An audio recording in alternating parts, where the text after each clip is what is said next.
Vamos abrir as nossas Bíblias, Romanos capítulo 8. Eu quero prosseguir compartilhando com todos vocês sobre a transformação da mente. O primeiro texto que nós vamos ler está em Romanos capítulo 8 e o versículo 29. Romanos 8, 29 diz: Porquanto aos que de antemão conheceu, também os predestinou para serem conformes à imagem de seu Filho, a fim de que ele seja o primogênito entre muitos irmãos. Romanos capítulo 12, versículo 2. E não vos conformeis com este mundo, mas transformai-vos pela renovação da vossa mente, para que experimenteis qual seja a boa, perfeita e agradável vontade de Deus. 1 Coríntios capítulo 15, versículos 45 a 49. Pois assim está escrito: o primeiro homem, Adão, foi feito alma vivente. O último Adão, que é Cristo, porém é espírito vivificante. Mas não é primeiro o espiritual, e sim o natural, depois o espiritual. O primeiro homem, formado da terra, é terreno. O segundo homem, você vai ver aqui que ele não diz que é formado. Ele diz assim: o segundo homem é do céu. Como foi o primeiro homem, o terreno, tais são, isto é, todos nós, os demais homens, terrenos. E como é o homem celestial, tais também celestiais. E assim como trouxemos a imagem do que é terreno, devemos trazer também a imagem do celestial. Pois bem, meus amados irmãos, são esses textos que já estamos estudando há algumas reuniões, falando sobre transformação da mente. Como Deus trabalha nesse processo de transformar a nossa mente para que nós sejamos conformados à imagem de Cristo. Nestes três textos, ou nessas três porções de textos, porque aqui em 1 Coríntios nós encontramos vários textos, como já acabamos de ler.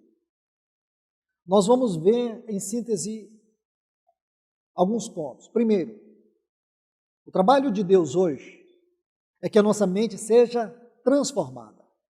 Se você não tem uma mente transformada, você não sabe o que é a vontade de Deus. Se você não tem a mente transformada, naturalmente ou consequentemente, você vai entrar na forma do mundo pensar, na forma do mundo viver, nos moldes em que o mundo age.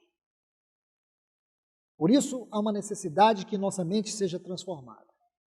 E aqui no texto de 1 Coríntios, capítulo 15, versículos 45 a 49, vai nos mostrar o paradoxo de dois homens, Adão e Cristo. Cristo é chamado de o segundo Adão. O primeiro homem, Adão, ele foi formado da terra. O segundo homem, ele não é formado, ele é incriado. Ele é filho por geração eterna. Escute, ele é incriado, ele não é formado. Ele é filho por geração eterna. E ele entrou no processo da naturalidade da vida humana por meio do mistério da encarnação. Quando o Espírito Santo gerou no ventre de Maria este homem, essa semente eterna de Deus, aonde ele foi gerado no ventre dela, possuindo a partir daí duas naturezas. Primeiro, a que ele tinha, a eterna, a celestial. E segundo, a que lhe foi concedida na encarnação. Grande mistério, grande verdade, grande doutrina. Agora, o que vai dizer o texto? Que este homem é celestial. Todos nós trazemos a imagem de Adão, a imagem terrena, com todas as suas características. E quando eu digo todas as características, significa todas as características provenientes da queda. Nós não trazemos, irmãos, aquela imagem e semelhança com as quais Deus formou o primeiro homem, aquela imagem e aquela semelhança que tinha muito mais a ver com a expressão e com a comunhão, nós perdemos. Na queda foi perdida. E aí o homem se tornou uma alma vivente e pecadora. É daí que nós trazemos a imagem de Adão. Mas o texto diz que também carregamos a imagem do que é celestial. Essa é a parte importante que nós temos que entender. Aonde eu trago na minha vida o que é celestial, o que é eterno. Nós precisamos definir isso muito bem, irmãos, porque aqui está a explicação do que é salvação do ponto de vista de Deus. Salvação não é religião. Salvação não é você carregar um crucifixo no peito. Salvação é você caminhar o caminho do crucifixo, o caminho da cruz. Não é você ter uma cruz no seu peito, é ter uma cruz cravada no seu coração. Deixa eu te dizer então, esse é o ponto, porque muitos cristãos, eles não entendem isso, eles não sabem como funciona a vida deles, a vida interior. Nós somos pessoas que temos espírito, alma. São as partes interiores da nossa vida, espírito e alma. E habitamos num corpo. O que você pensa, o que você sente, tem a ver com as suas faculdades interiores. Isso se manifesta por meio do corpo. Muitos cristãos ignoram isso, não sabem praticamente nada disso. É o cúmulo do pináculo da ignorância espiritual. Nós não podemos ser ignorantes nessa área. Por essa razão, irmãos, quero lhes ajudar a caminhar, a progredir. Eu não sei mais o que eu posso fazer, mas eu encorajo os irmãos dos grupos caseiros. Estude isso nos grupos, irmãos, pelo amor de Deus. Nós precisamos parar com toda forma de ensino e concentrar nesse ponto. Esse ponto é chave, irmãos. É chave. Você pode estar falando sobre a carta aos Efésios, a carta aos Romanos, a carta aos Filipenses, esses livros elevados, doutrinariamente falando. Mas eu te digo uma coisa, nunca isso vai ter o menor sentido se você não compreender como essas coisas agem no seu interior. Saber que o homem criado por Deus, Adão, no capítulo 1 e 2 de Gênesis, este homem tinha suas faculdades interiores funcionando perfeitamente. Deus criou o homem, espírito. O espírito tem 3 faculdades: intuição, consciência e comunhão. Aqui era onde estava manifestado a voz de Deus, a realidade celestial, onde o juízo, o senso de interpretar todas as coisas, e também na consciência, a habilidade que tinha, porque a consciência controla a mente é a faculdade mais elevada da alma. Então, o espírito aqui, por meio da consciência, governava a mente de Adão. E aqui ela entrava em contato com o mundo natural e também em contato com o mundo celestial. É na consciência que se liga o celestial com o natural. Guarde isso. Você está guardando isso? Amanhã você vai lembrar disso? Porque eu digo para vocês, eu me atrevo a dizer para vocês, sem uma consciência, sem uma clareza dessa verdade, a sua vida cristã ela perde 90% de realidade espiritual. Você vai viver só de emoções. Você vai depender que fica alguém acendendo fogo perto de você. Você nunca vai ter vida espiritual própria. Nunca vai ter vida espiritual própria. Você vai ser sempre uma pessoa extremamente dependente de reações da sua alma. Vida anímica, escute, vida anímica não é o padrão de Deus. Essa palavra anímico é a palavra relativa à alma. Vem do latim, alma, anima. Anima, alma. Psique em grego, nefesh é hebraico. São termos para a alma. Então, não é propósito de Deus que nós sejamos cristãos anímicos, cristãos governados por sua alma ou pelas faculdades da alma. As faculdades da alma são mente, vontade e emoções. Colocando na ordem correta, vontade, mente e emoções. Porque a intuição governa a vontade, a consciência governa a mente e a comunhão governa as emoções. Assim era Adão antes da queda. Quando Adão caiu, o espírito perdeu a sua capacidade. Porque quando Adão caiu, a voz de Deus funcionava na sua intuição. A sua consciência dava realidade, conectava os céus na terra. E a habitação de Deus no seu espírito influenciava nas suas emoções. Agora Adão caiu. Quando Adão caiu, ele teve consciência que ele estava nu. Ele perdeu aquela realidade de glória, de espiritualidade que ele tinha. Ele se tornou um carnal. Ele ficou desprovido daquela glória da pureza, da santidade e da presença de Deus. Agora ele vai se esconder de trás de folhas de figueiras. E meus irmãos e irmãs, isso é a queda. Agora deixe-me colocar um texto, eu estou apenas recapitulando com vocês. Por favor, Gênesis capítulo 6, este foi o ponto que nós estudamos da última vez. Gênesis capítulo 6, versículo 3. Então disse Deus: o meu espírito não agirá para sempre no homem, pois este é carnal, e os seus dias serão 120 anos. Isso aqui foi uma sentença que Deus colocou. E por que Deus colocou? Porque agora ele vê a multiplicação da iniquidade na terra. Ele vê os efeitos nocivos e devastadores da queda, da desobediência. Porque na queda, o que aconteceu? O homem que tinha a capacidade de viver a imortalidade, se ele caminhasse na luz da obediência, ele iria adquirir aquela glória que Cristo adquiriu no Monte Hermon, quando ele obteve uma vida humana aprovada diante de Deus. Se Adão caminhasse mantendo uma vida aprovada diante de Deus, ele teria uma glória da aprovação. Então ele iria viver de glória em glória. Mas quando Adão foi reprovado, ele perdeu essa glória. Ele agora passa a ser um homem mortal.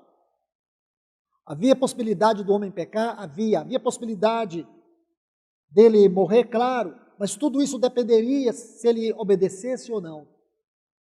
Deus, ele criou o homem com a possibilidade do prazer, do desfrute, da eternidade.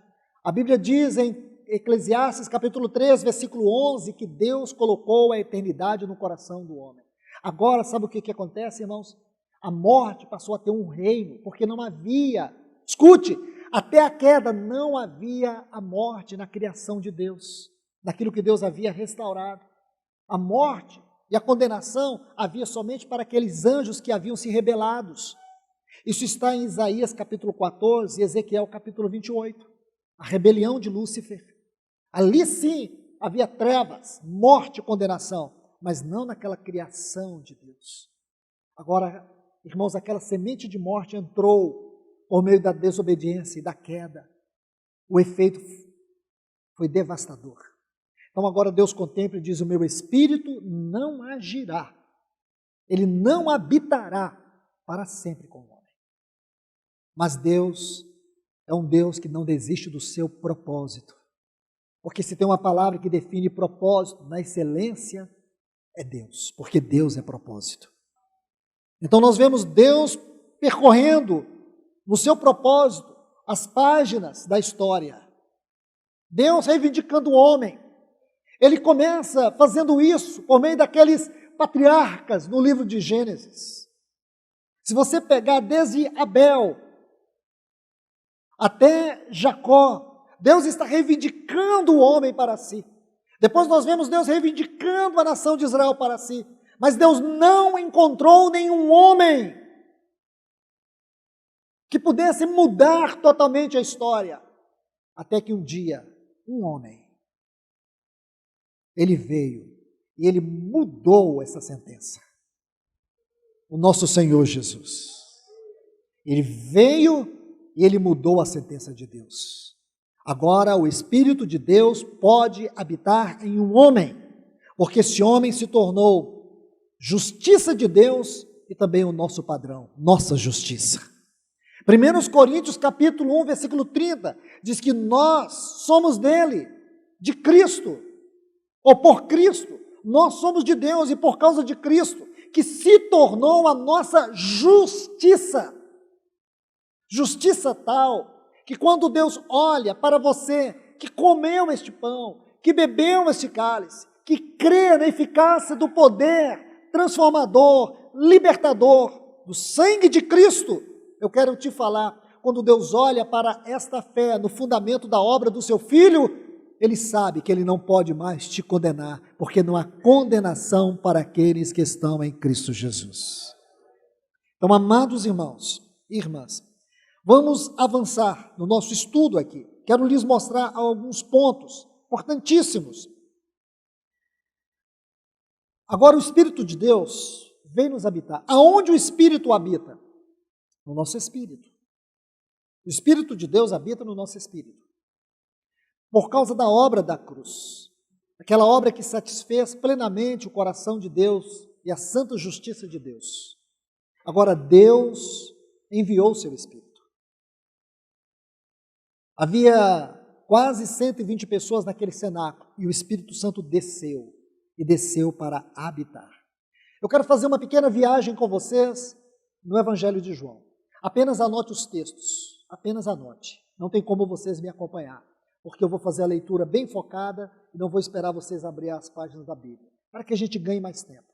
Mas eu vou enfatizar os textos para aqueles que querem ler. Habitação do Espírito. Agora a vida de Deus vem habitar o homem. Eu quero que você entenda a grandeza disso. Vamos pegar apenas o Evangelho de João, para ficar mais resumido, e eu creio que isso é suficiente para nós. João capítulo 14, versículo 7, o nosso Senhor está falando da vinda do Espírito Santo. Ele fala, o Espírito da verdade, que o mundo não pode receber, porque não o vê, nem o conhece. Vós o conheceis, porque ele habita convosco e estará em vós. Olha essa frase, habita convosco e estará em vós. João 14, 17. Deixe-me voltar ao texto anterior aqui.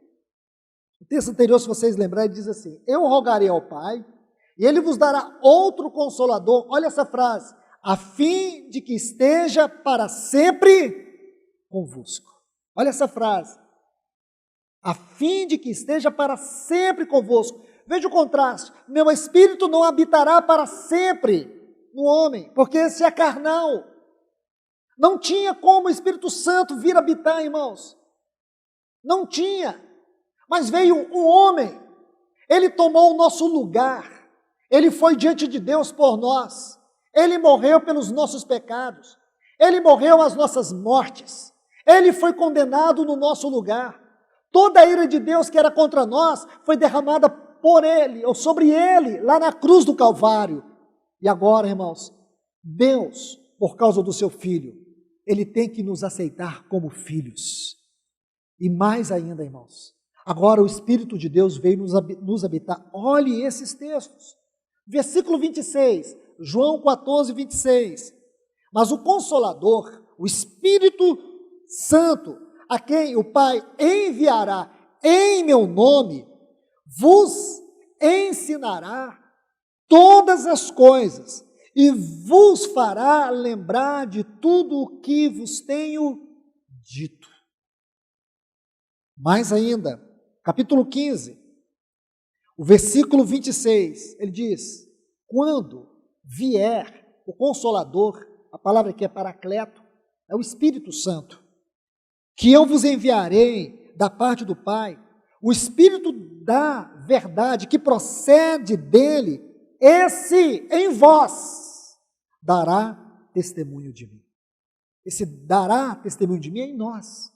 O Espírito Santo veio nos habitar. Ele veio nos habitar para nos ensinar todas as verdades.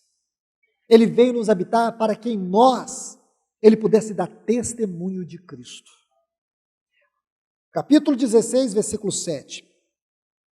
Mas eu vos digo, observe bem, irmãos, convém-vos que eu vá. Porque se eu não for, o Consolador não virá para vós outros. Porém, se eu for, eu vou-lo enviarei. Capítulo 16, versículo 13. Quando vier, porém, o Espírito da verdade, ele vos guiará a toda a verdade, porque não falará por si mesmo, mas dirá tudo o que tiver ouvido e vos anunciará as coisas que irão ocorrer, que há de vir. Por que eu li esses textos, irmãos? Anote eles, leia depois, medite. Irmãos, a igreja do Senhor Jesus, a cada vez que nós nos aproximamos da vinda do Senhor, Satanás sabe como trabalhar sutilmente para esfriar o coração dela, para fazer com que nós nos tornemos muito mais racionais, e somente racionais, e percamos a contemplação espiritual, para que nós venhamos ouvir a palavra de Deus só com a mente, para que nós venhamos interpretá-la com a mente. Eu creio que muitos de vocês hoje que estão aqui estão assim.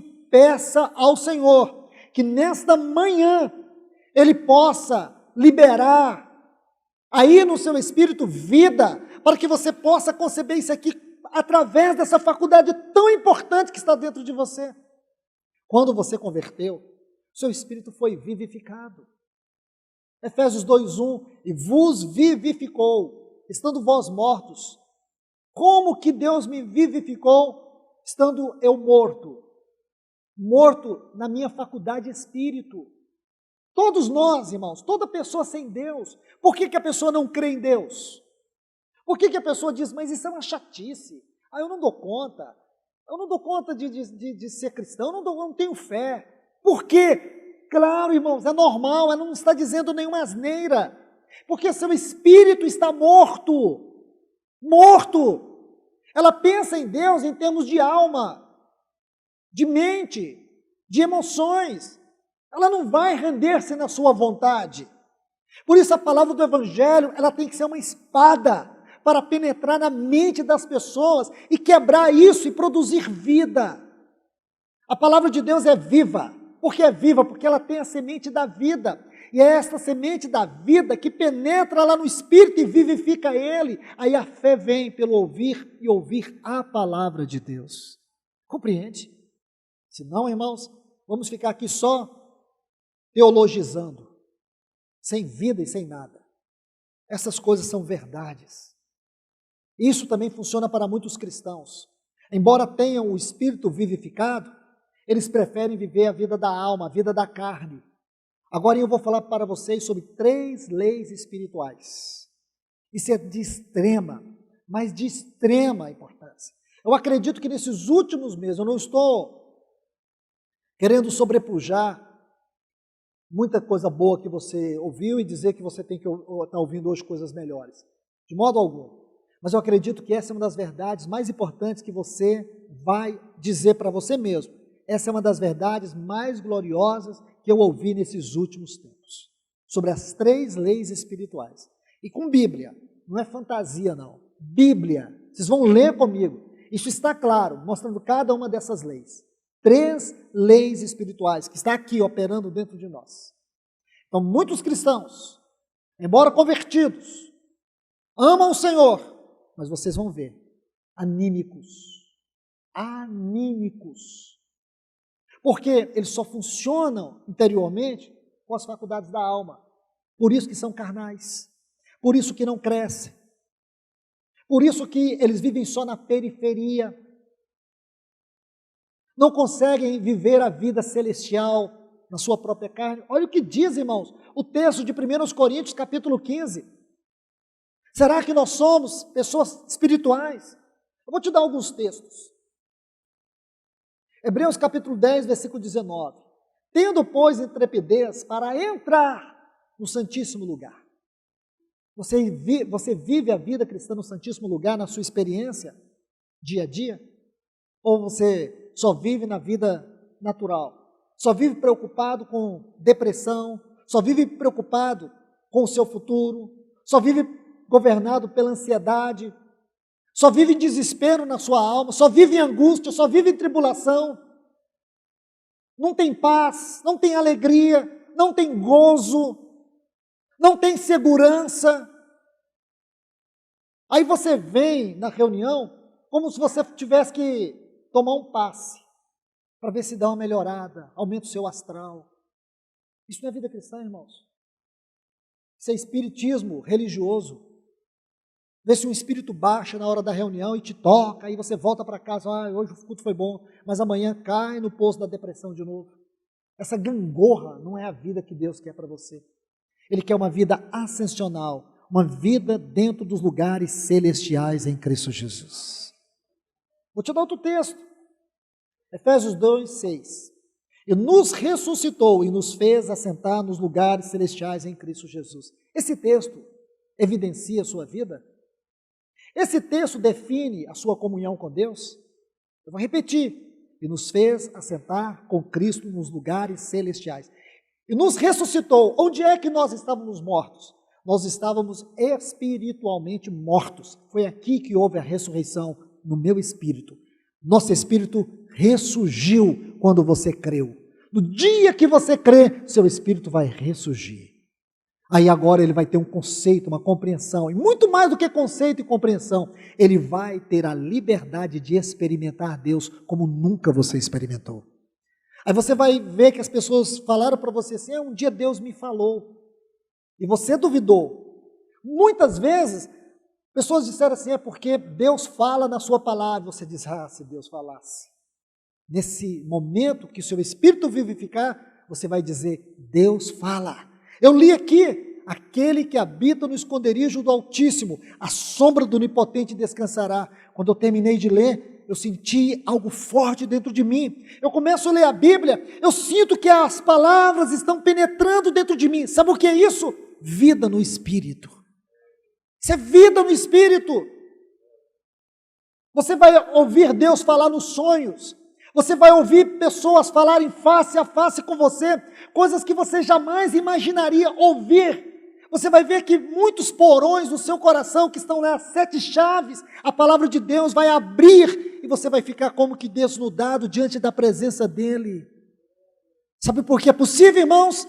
Porque agora o Espírito está liberado, quebrantado, rendido.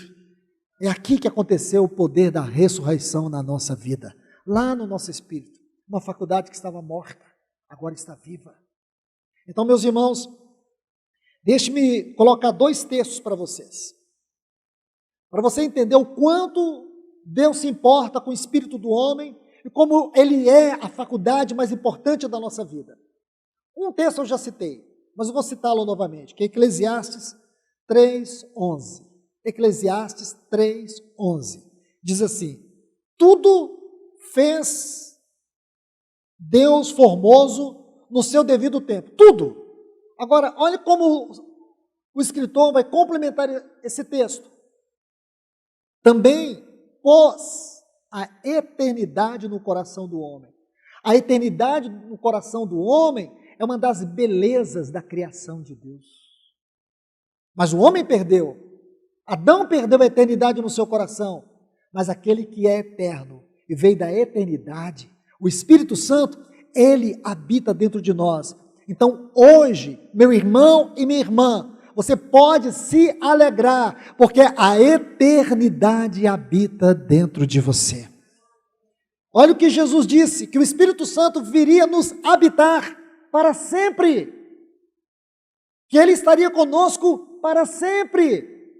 Pegue esse texto de Eclesiastes 3:11 e leia depois todos os textos que eu citei para vocês de João, do Evangelho de João. Deixe-me colocar mais um outro texto. Zacarias, capítulo 12 e o versículo 1. Diz assim, sentença pronunciada pelo Senhor contra Israel. Então ele não vai pronunciar sentença, ele vai fazer uma declaração ainda. Fala o Senhor, observe, que estendeu o universo. A palavra céu aqui é a palavra para universo. O universo fundou a terra, duas grandiosas dimensões. Primeiro, o universo. Segundo, a terra. E diz, e formou o espírito do homem dentro dele. Se você pegar o universo, a terra e o espírito, o que tem a ver? Deus quer mostrar primeiro, quanto ao universo, o tamanho do nosso espírito. Quanto à terra, a singularidade do nosso espírito. A dimensão e a singularidade do espírito. Por um lado, ele tem a dimensão do céu. Por outro lado, ele tem a singularidade da terra, porque foi na terra que Deus nos deu a vida, para que nesta terra nós pudéssemos, no espírito, experimentar a dimensão daquilo que é celestial. Meus irmãos, eu passaria a manhã toda citando para vocês textos que nos mostram o que é viver a vida cristã celestial, mesmo nesse corpo fraco, debilitado, tendencioso ao pecado, a falhas, a erros, e o quanto nós, mesmo assim, apesar de nós, podemos desfrutar uma vida celestial e encontrar alegria, encontrar o perdão, encontrar a cura, encontrar a face de Deus. Como é possível isso, irmãos? Como é possível? Não há. A Bíblia diz que não há mediador entre Deus e os homens. Não há. Sabe por que não há? Porque nós cantamos um cântico aqui. O véu que separava já não separa mais. Entende? Não separa. E aonde que eu posso, dentro de mim, encontrar Deus? No seu espírito. Aonde que eu posso, dentro de mim, ascender aos céus? No seu espírito. Por isso que a Bíblia diz, andai no espírito. Por isso que a Bíblia diz, enchei-vos do espírito. Aonde que nós somos cheios do espírito? No nosso espírito. Então, meus irmãos, isso é muito importante. Bom, eu quero te mostrar algo muito importante. Vamos avançar aqui sobre as 3 leis espirituais e vamos encerrar. Meus irmãos, em 1 Coríntios, capítulo 3, versículo 16, diz assim, apenas vou citar esse texto. 1 Coríntios 3, 16, diz assim, acaso não sabeis que sois, observe, o templo do Espírito de Deus? Vou repetir, porque eu tenho certeza que nós já lemos esse texto centenas de vezes. Então vou repetir para você ver a grandeza dele. Ainda está na minha memória o texto de Gênesis 6,3. Meu espírito não habitará para sempre com o homem, porque este é carnal. Aí agora eu leio assim, acaso não sabeis que sois templo de Deus e que o Espírito de Deus habita em vós? Irmãos, a salvação foi tão grande, a primeira obra que a salvação fez foi nos reconciliar com Deus. Essa reconciliação implica dizer que aquela faculdade, espírito, possuída de 3 dimensões, intuição, consciência e comunhão, ela reviveu. E aqui Deus veio nos habitar. A segunda faculdade, a alma, constituída de mente ou de vontade, mente e emoções, ela está sendo tratada pelo caminho da cruz. Então a palavra de Deus penetrou no espírito e ressuscitou o nosso espírito, produzindo a fé. O efeito na alma é que agora a cruz de Cristo, não aquela cruz que ele morreu, mas o caminho da cruz, foi a vida que ele percorreu nessa terra.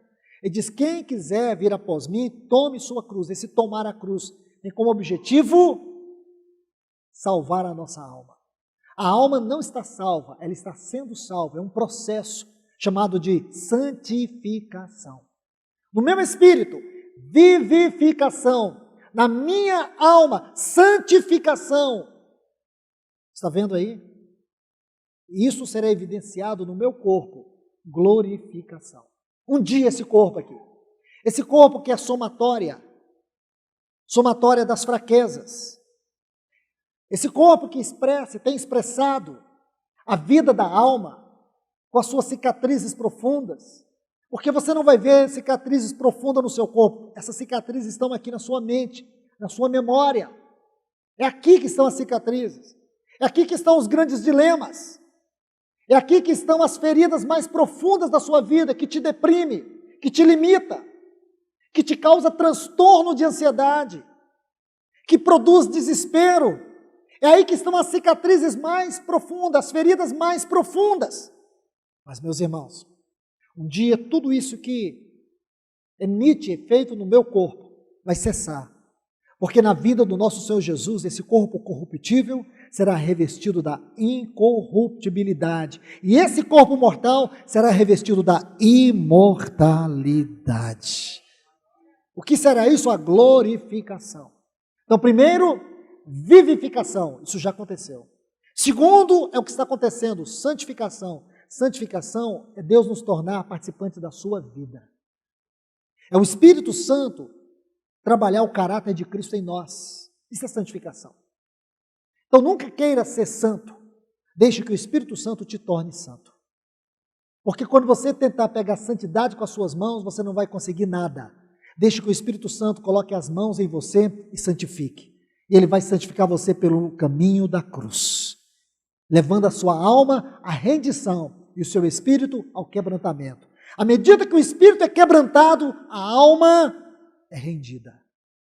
O nosso problema é que nós não temos experimentado o quebrantamento. Somos duros como poste. Nós não nos quebrantamos, rígidos. Se é para aplaudir o nome do Senhor, nós endurecemos, ficamos enrijecidos, nada funciona. Se é para abrir a boca, para dizer, Deus, eu te amo, publicamente, trava. Dá um bruxismo que você não consegue abrir a boca. Irmãos, falta de um espírito quebrantado. O espírito quebrantado é um espírito livre, é o espírito que ele tem prazer na lei do Senhor, tem prazer na presença do Senhor, ele tem prazer só de ouvir o nome do Senhor, ele tem prazer de falar das belezas de Cristo Jesus. Nós nos reunimos aqui hoje, quantos de nós ainda não glorificamos as belezas da obra e da pessoa do Senhor? Sabe por quê? Porque você tem um espírito rígido.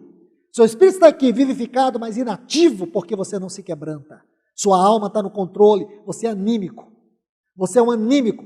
Fale para você nesta manhã, não quero mais ser um cristão anímico, eu quero ser um cristão espiritual. Cristão espiritual, ele não é um melhor do que o outro. Cristão espiritual é aquele cristão que ele tem um espírito quebrantado pela vida, pelo poder, pela habitação do Espírito dentro dele. Isso é espiritual.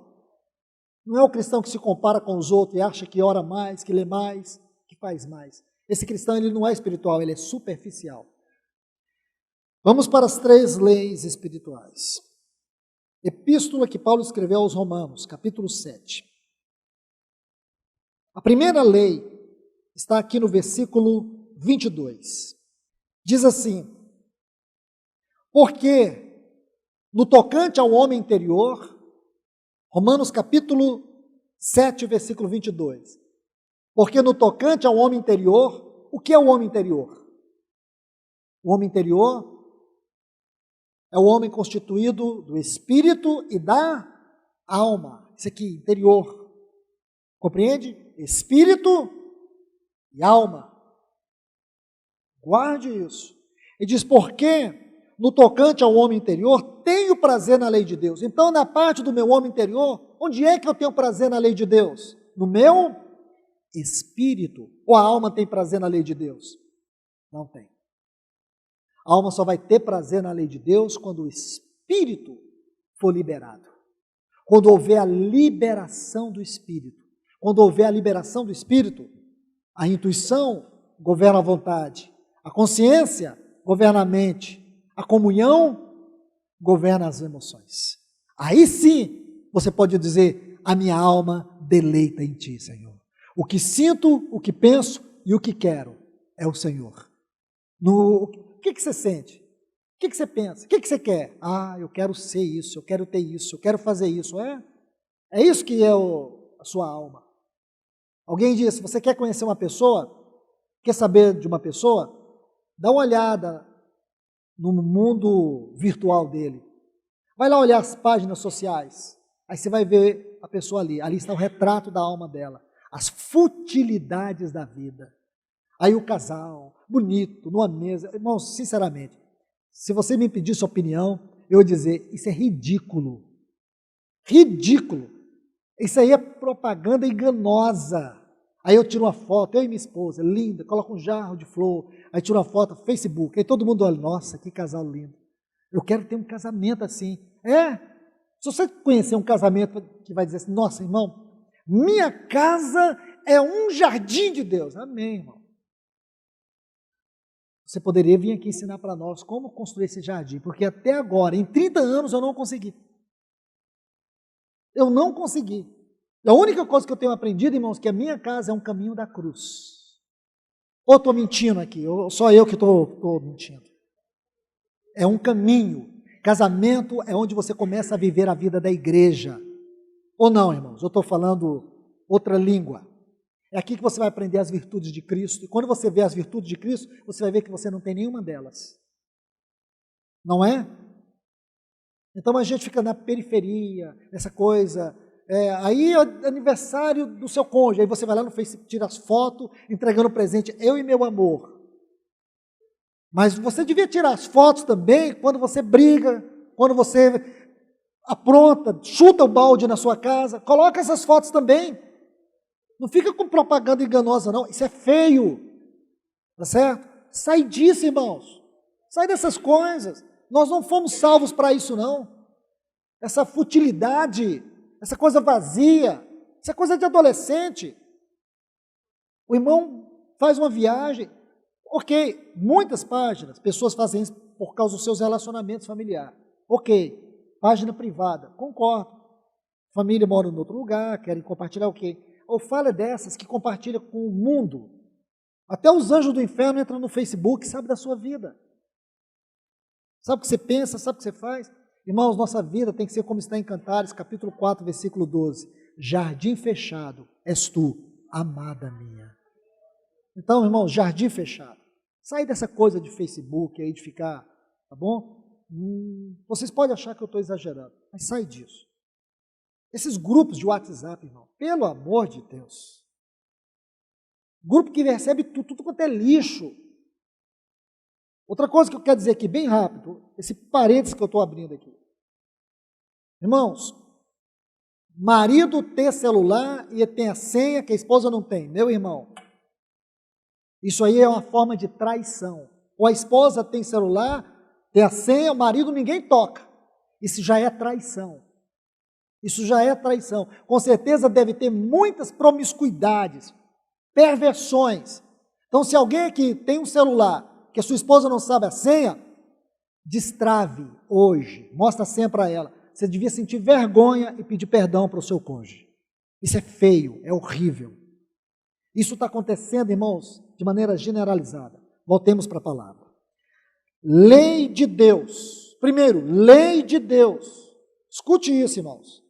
Porque no tocante ao meu espírito, eu tenho prazer na lei de Deus. Desta lei, escute como que funciona. Esta lei está na minha mente e me traz a realidade espiritual por meio da consciência. Como funciona? Isso aqui ele está falando de um homem espiritual. Como que essa lei funciona? Ela funciona pelo governo da consciência. É aqui que está a lei de Deus. A lei de Deus é o caráter de Deus. Deus é a sua própria lei. Então, como que eu vou saber conjugar as coisas, avaliar as coisas? Eu não posso fazer isso só pela minha consciência, se a minha mente bloqueia a consciência. Por isso que muitas pessoas têm, a gente fala assim, tem uma consciência má, a má consciência. A má consciência significa que a minha mente não é transformada. Se eu não tenho uma mente transformada, então a minha consciência não vai funcionar de uma maneira correta. A lei de Deus, que eu preciso dessa lei para saber o que é certo, o que é errado, para me conjugar, avaliar as coisas. Como que eu vou saber isso? Pela lei de Deus.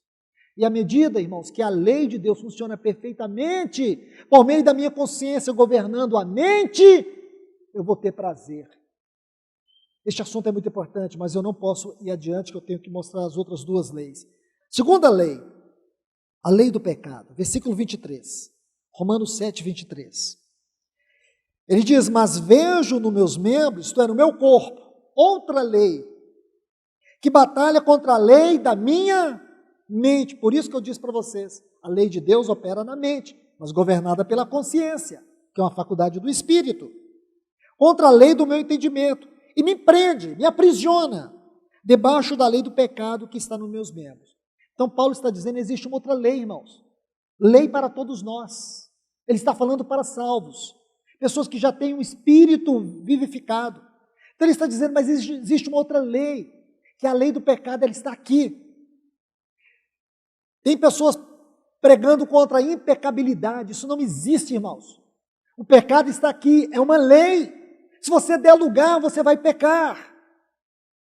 Se a lei de Deus não te governar, se a lei de Deus não estiver te dominando por meio da consciência na mente, você vai pecar.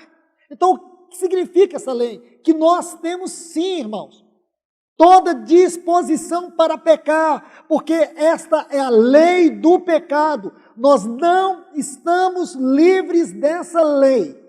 Escuta o que eu estou te dizendo. Não estamos livres da lei do pecado. Ela está aqui, na nossa vida, no nosso corpo. Então vamos para uma outra lei. A lei do Espírito. Romanos capítulo 8, versículos 1 e 2. Portanto, agora, nenhuma condenação há para os que estão em Cristo Jesus, que não andam segundo a carne, mas segundo o Espírito. Escute bem, porque a lei do Espírito de vida em Cristo Jesus te livrou da lei do pecado. Você vê, uma lei sobrepuja outra lei. Primeiro nós temos a lei de Deus, esta é a lei máxima, é a lei do seu caráter, é a lei do seu reino. Mas existem outras duas leis, a lei do pecado. Então nós temos essa lei na nossa vida, todos nós. Estamos debaixo desta lei ainda. Mas irmãos, para que nós não vivêssemos escravizados e condenados pela culpa, Deus nos deu uma outra lei. Qual é esta lei? A lei do Espírito de vida em Cristo Jesus. E esta lei do Espírito de vida em Cristo Jesus nos livra da lei do pecado e da morte. Então como tudo isso opera, irmãos? Isso não é teoria, isso opera dentro de nós, no nosso homem interior. Aqui que está a consciência e os efeitos nocivos, devastadores do pecado. Tudo começa na nossa mente. A nossa mente é o maior campo de batalha que existe.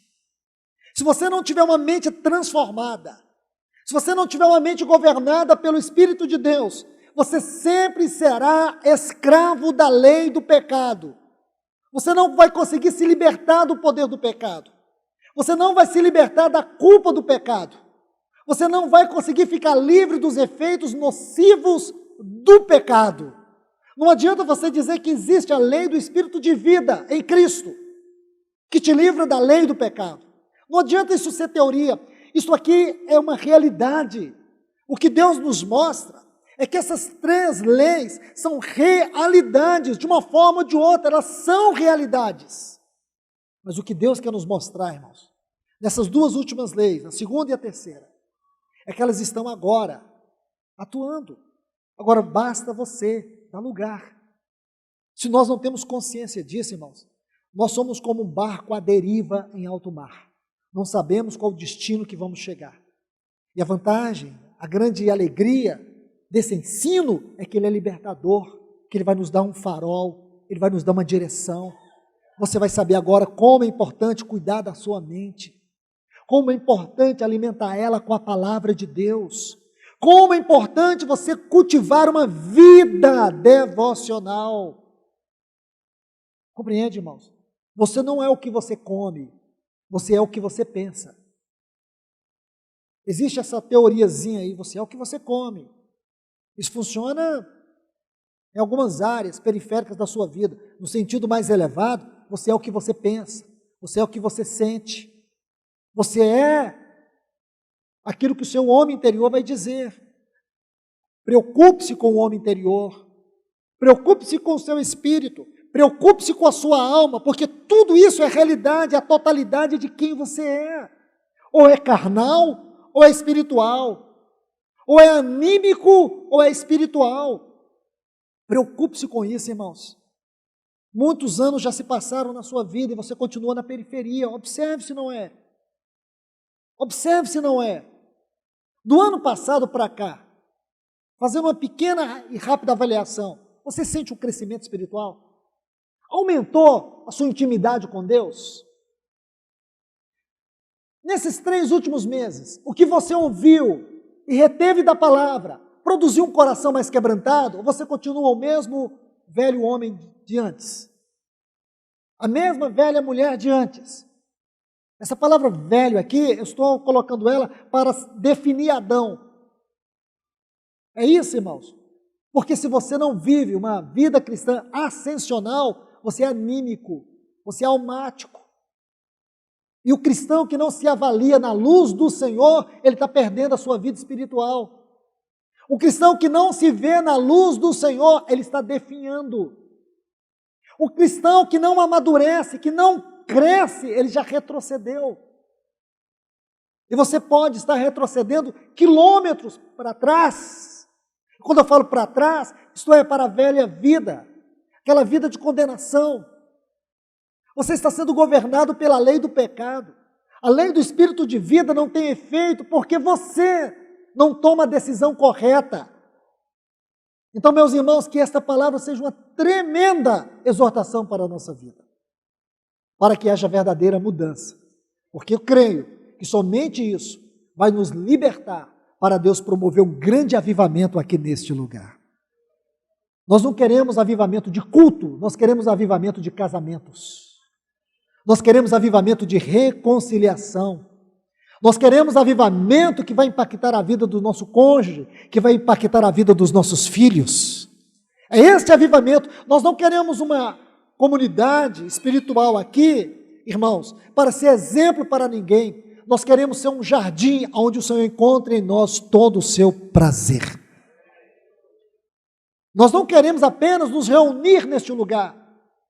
Nós queremos que aonde nós vivemos e moramos seja uma porta evangelística do Senhor. Sua casa seja uma extensão da igreja. Nós queremos espalhar a vida de Cristo onde quer que nós estejamos. É isso, irmãos. Não é só ter cultos maravilhosos, é ter uma vida maravilhosa, onde quer que você esteja, onde quer que você vá. Mas tudo isso só vai acontecer quando a sua mente for transformada, quando Cristo for conformado em você. Nunca, jamais, isso ocorrerá se não houver uma transformação, uma liberação, um quebrantamento do nosso espírito e a transformação da nossa alma. Espírito quebrantado, alma transformada. Deus abençoe a todos vocês. Vamos orar. Pai amado, em nome de Jesus, nós queremos te adorar pela tua palavra e pedir, Senhor, que a vida dela, que o poder dela venha penetrar no nosso espírito neste momento, Senhor, para que haja o verdadeiro quebrantamento. Senhor, dá-nos um espírito quebrantado nesta manhã. Abra a nossa mente, Senhor, e nos mostre o quanto o nosso espírito é rígido, duro, inflexível. Ajuda-nos nesta hora, pela luz da Tua palavra, pela vida da Tua palavra, a sondar o nosso homem interior, Senhor. Senhor, que nós possamos ver o quanto da nossa alma ainda governa, o quanto da nossa alma nos domina. Senhor, nós queremos aprender o que é andar no Espírito. Nós queremos aprender o que é ter uma vida cheia do Teu Espírito. Ajuda-nos nessa hora, Senhor. Que a Tua palavra venha penetrar de maneira poderosa na nossa vida nesta manhã. Este é o nosso clamor no sagrado nome do teu Filho Jesus. Amém, Senhor.